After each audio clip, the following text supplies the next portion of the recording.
अगर मुझे बोलना है कि मैं स्विमिंग कर रहा हूँ और मुझे बोलना है कि मेरे को स्विमिंग करना पसंद है, मेरे घर के आसपास कोई स्विमिंग पूल नहीं है, लेकिन मैं स्विमिंग करना मेरे को पसंद है, मैं ये बोलना चाहता हूँ, तो मैं कैसे बोलूँगा? इश। अभी तक हमने सीखा था कि स्विमन वर्ब होती है, तो उसका ये स्टाम है, ये स्टाम है, और इश स्विमर ये एक वर्ब है। ठीक है, इसका मतलब है कि मैं स्विमिंग कर रहा हूँ, लेकिन मैंने आपको बताया कि मेरे घर के आसपास कोई स्विमिंग पूल नहीं है। मुझे कुकिंग करना पसंद है, लेकिन मैंने आज तक चाय या मैगी के अलावा कुछ नहीं बनाया है, तो मैं क्या बोलूँगा? इश कौख गैन। ठीक है, ऐसे ही मुझे स्विमिंग करना पसंद है, चाहे मैं साल में एक बार स्विमिंग करता हूँ, लेकिन मैं बोलूँगा कि इश स्विमर गैन, इश कौख गैन। मुझे कुकिंग करना पसंद है।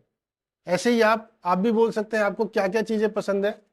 जैसे कि प्रिया को गाना गाना पसंद है, प्रिया जिंग्ड गैन। तो गैन लगाने से आप ये बता देते हैं कि उसको ये चीज करना पसंद है।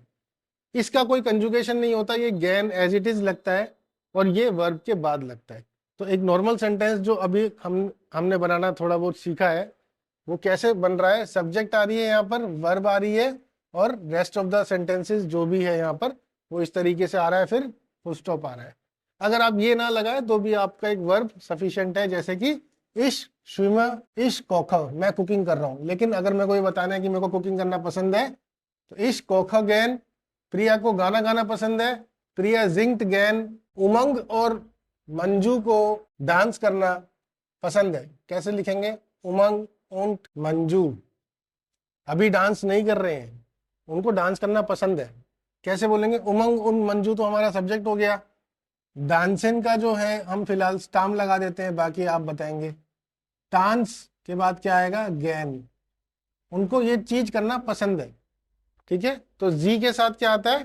डांसिन। उमंग और मंजू को डांस करना पसंद है। ये किस में आ गए? छोटा जी में आ गए।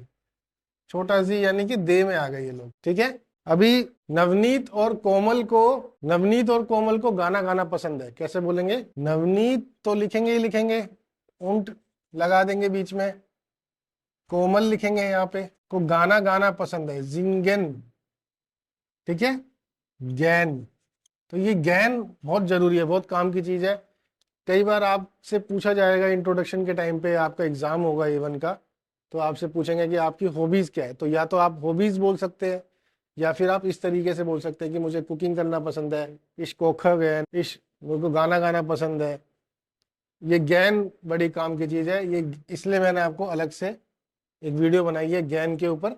ठीक है, अगर मुझे अपनी इंट्रोडक्शन देनी है तो मैं जर्मन में कैसे दूंगा? इश हाइस। हमने सीखा था हाइसन वर्ब के बारे में, इसके साथ ई लगता है।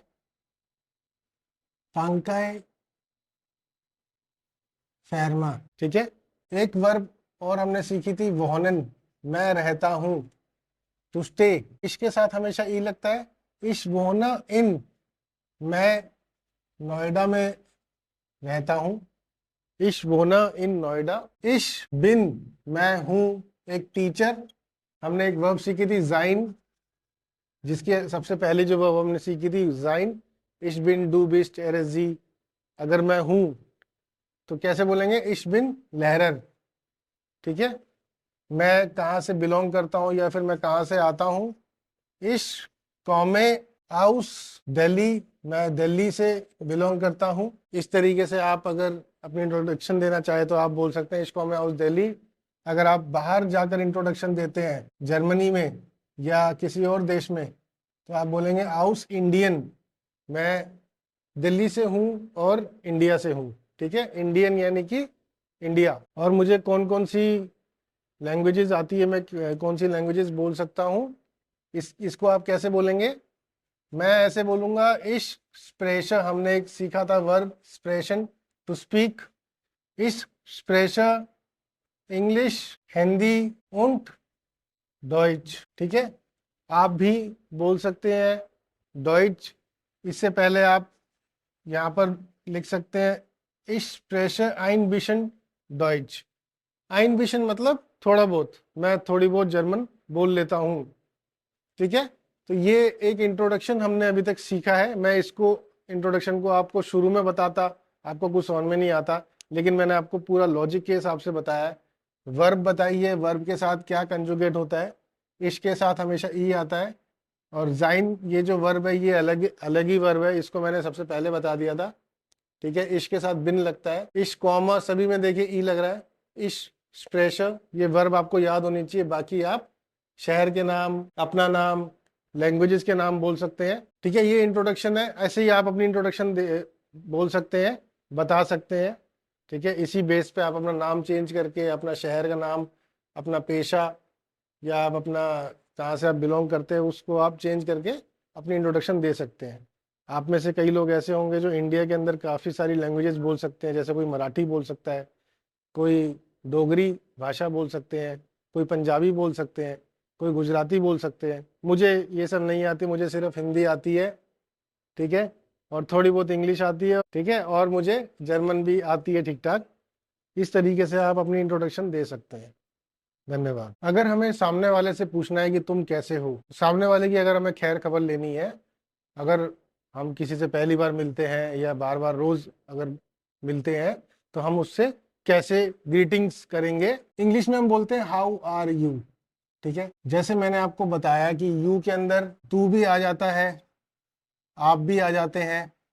ठीक है, तुम लोग भी आ जाता है, तुम लोग भी है, आप लोग भी है। तो इंग्लिश के हिसाब से थोड़ा सा ये ट्रिकी है इसको सीखना, बट मैं आपको बताऊंगा कि जर्मन में हम अगर किसी को रिस्पेक्ट दे रहे हैं तो हम उसको डिस्टिंग्विश करते हैं, हम उसको अलग से बताते हैं, दिखाते हैं। कैसे दिखाएंगे उसको? जैसे मैंने आपको पर्सनल प्रोनोमेन बताए थे, उसके अंदर डू का मतलब होता है तू या तुम लोग, डू का मतलब होता है तू, ईयर का मतलब होता है तुम लोग। अगर हमें सामने वाले से पूछना है कि आप कैसे हैं, तो हम बोलेंगे we get as in. We get as in ये हम रिस्पेक्टेड के लिए यूज करेंगे, आपके लिए यूज करेंगे, या फिर जो मैंने आपको बताया बड़ा एस जी के लिए हम यूज करते हैं वी गेट एस इनन। इसका आंसर आप कुछ भी दे सकते हैं। अगर आपको जवाब देना है तो आपको अपने आप को बोलना पड़ेगा मियर। ठीक है, इसका लॉजिक जो है आपको आखिरी की कुछ क्लासेस में मिल पाएगा, अभी शुरू की क्लासेस में नहीं मिल पाएगा।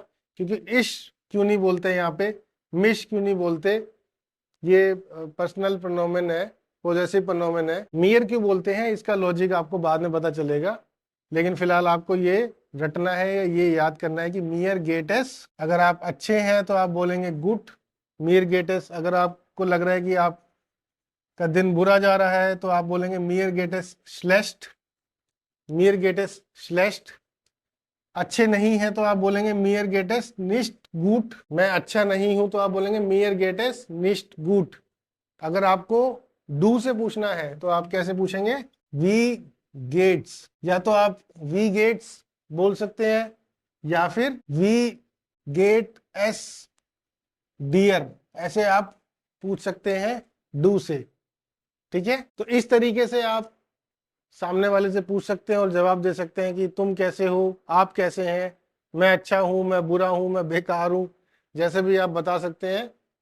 आप क्या बोलेंगे, वी गेट्स इनफॉर्मल के लिए और वी गेट्स इन फॉर्मल के लिए। मैं इसको हटा देता हूं, ये होगा फॉर्मल के लिए और ये होगा इनफॉर्मल के लिए। ठीक है, अगर आप अपने दोस्त से पूछ रहे हैं, अपने क्लासमेट से पूछ रहे हैं, तो आप बोलेंगे वी गेट्स, वी गेट्स।